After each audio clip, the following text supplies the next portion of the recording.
సమాచార హక్కు కమిషనర్లను, లోకాయుక్త, హెచ్ఆర్సీ కమిషన్లను ఏర్పాటు చేసుకొని వ్యవస్థలను స్వతంత్రంగా పనిచేసేలా చర్యలు తీసుకున్నాం.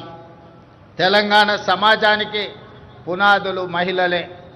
ఈనాడు తెలంగాణ సమాజం రాణి రుద్రమను, సమ్మక్క సార్లమ్మను, చాకలి ఐలమ్మను, మల్లు స్వరాజ్యాన్ని ఆదర్శంగా తీసుకొని ఈ మహిళల అభివృద్ధి కోసం తెలంగాణ ప్రజా ప్రభుత్వం ప్రయత్నం చేస్తున్నది.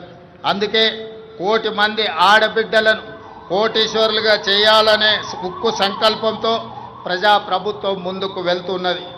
మహిళల ఆర్థిక స్వావలంబనకు ఇందిరా మహిళా శక్తి పాలసీని ఆవిష్కరించుకున్నాం. మహిళలను పారిశ్రామికవేత్తలుగా తీర్చిదిద్దే లక్ష్యంతో తొలి ఏడాదిలోనే 21,000 కోట్ల సున్నా వడ్డీ రుణాలను మహిళలకు పంపిణీ చేశాం.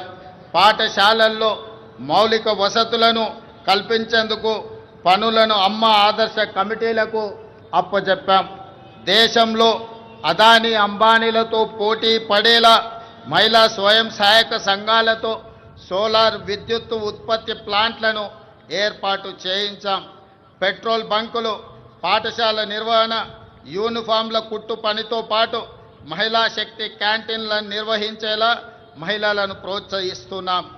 తాము తయారు చేసిన ఉత్పత్తులను విక్రయించేందుకు అంతర్జాతీయ మార్కెట్లో మహిళా సంఘాలు పోటీ పడేలా హైటెక్ సిటీ పక్కన శిల్పారామంలో 100 ఇందిరా మహిళా శక్తి స్టాళ్లను ఏర్పాటు చేసి వాళ్ళు ఉత్పత్తి చేసిన వస్తువులను ప్రపంచ దేశాలకు పరిచయం చేసే విధంగా ఈనాడు వేదికను పరిచయం చేశాం.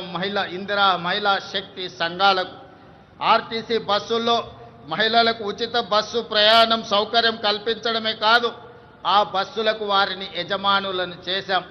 ఈనాడు ఆర్టీసీ ప్రైవేటులో ఏదైతే వ్యాపార సంస్థల నుంచి ఒప్పందాలు చేసుకొని బస్సుల నిర్వహణను ఏర్పాటు చేస్తున్నారో ఆ బస్సులను మహిళా సంఘాలతో కొనుగోలు చేయించి ఇప్పటికే 150 బస్సులను ఇవ్వడం జరిగింది. తొందరలోనే 450 బస్సులను మహిళలకు అందించడం ద్వారా ఆర్టీసీలో మహిళలు ఉచితంగా బస్సు ప్రయాణం చేయడమే కాదు, ఆర్టీసీ సంస్థకు 600 బస్సులను ఈరోజు ఎంగేజ్ చేసి వాళ్ళు ఆర్థికంగా ఎదగడానికి రాష్ట్ర ప్రభుత్వం మహిళా సంఘాలకు చేయూతను అందిస్తూ ముందుకు వెళ్ళడం జరుగుతుంది. అదేవిధంగా మహాలక్ష్మి పథకం ద్వారా 500 రూపాయలకే గ్యాస్ సిలిండర్ ఇవ్వడమే కాదు, 200 యూనిట్లు ఉచిత విద్యుత్తు ఈనాడు ఆడబిడ్డలకే మనం ఇవ్వడం జరుగుతుంది.